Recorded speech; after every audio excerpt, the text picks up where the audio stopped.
C-Dub on the beat.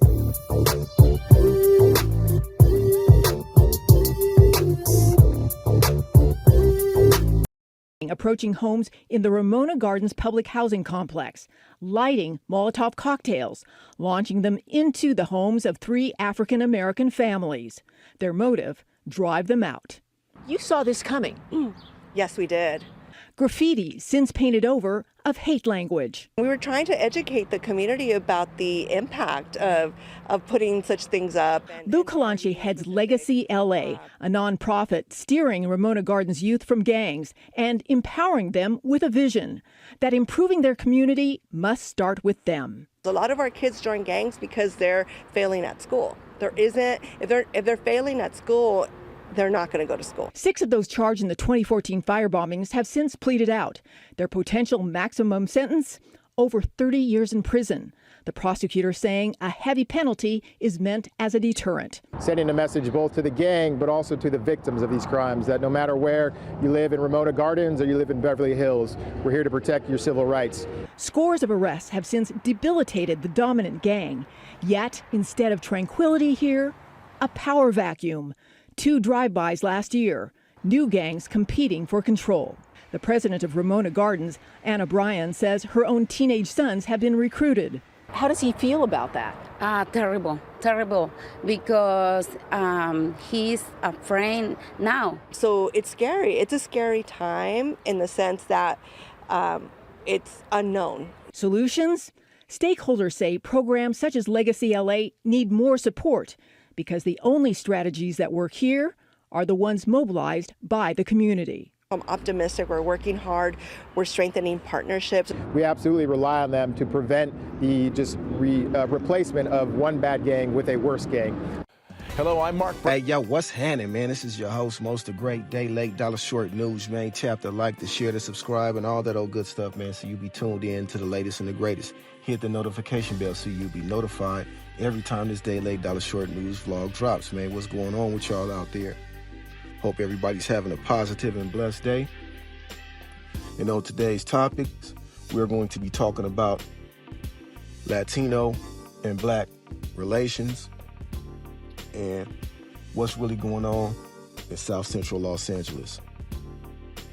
Now, I'm pretty sure you've all have heard, unless you've been living up under a rock, about Sucker Free, the most recent Latino rapper gunned down while he was graffitiing the wall in his neighborhood of Lenox. The Lenox is an area around the Inglewood, Hawthorne area.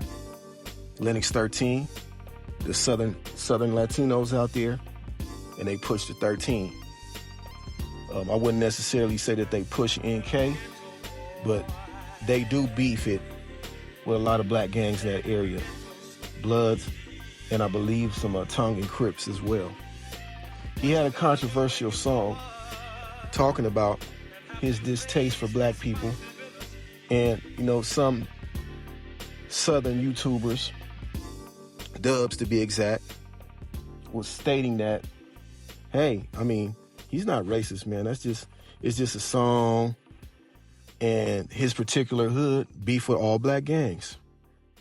Okay, that's understandable, but there's a lot of black neighborhoods, and there's a plethora, a litany, laundry list of black rappers from those neighborhoods who beef with black gangs, and they never mention Mexican gangs, to the best of my knowledge. I've never heard it, and Dub said in one of his recent videos that Scarface had a song where he said a derogatory, thing about Latinos. I'm not going to repeat what he said. Y'all can go back and watch the video. But I'm saying that to say this. Y'all seen the video at the beginning of people having their house firebombed just simply because they black, just based on. They don't even gangbang, The Mexicans over there just didn't want them in their neighborhood.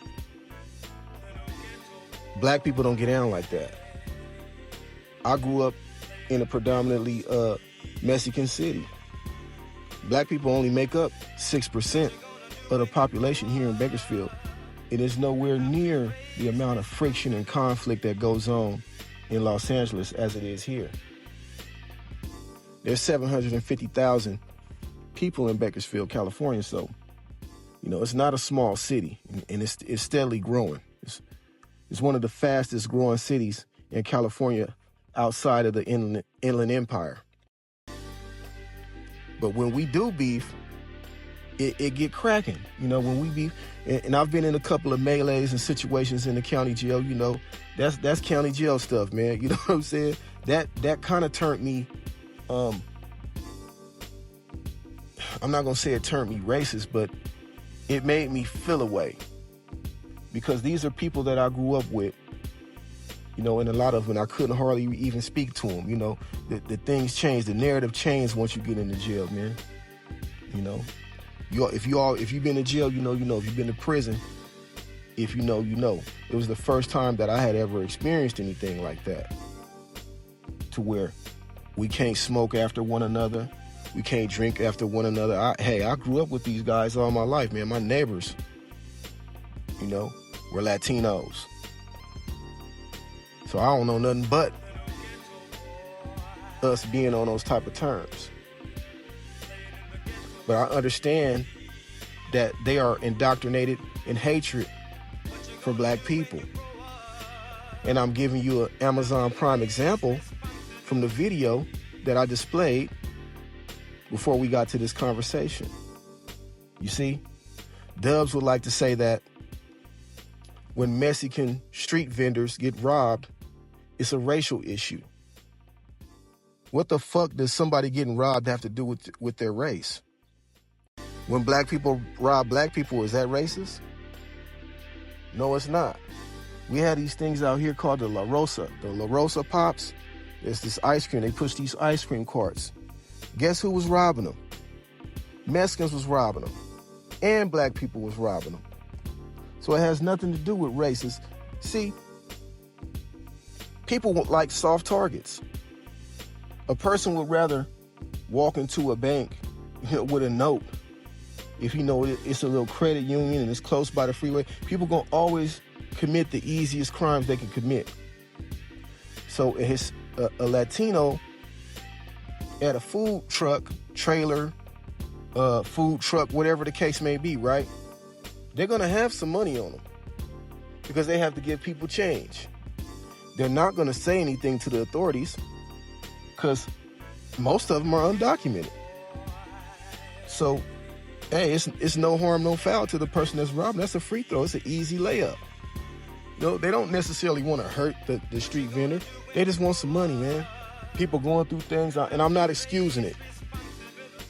It's wrong. You know what I'm saying? It's past being wrong, but it's not racist. It's just a crime being committed. It's just an act that someone's being robbed, bro. Now, firebombing someone's home is racist, bro. They had wiretaps of these guys talking about what they was gonna do and saying derogatory things about black people. That's racist, bro. That's racist, bro. Shooting and unaliving people who don't bang just because they're black, that's racist, bro. So we're gonna compare the two. Which one would you say would be worse? Either way, it's not fixing the problem that blacks have with Hispanics or Hispanics have with blacks. That's what we need to be focused more. That focal point right there. What do we do to coincide and get this thing nipped in the bud? Because we all fighting for the same cause, if you ask me. But hey, what do I know? This is your host, Most the Great, Day Late, Dollar Short News, man. Tap in and tell a friend. We out!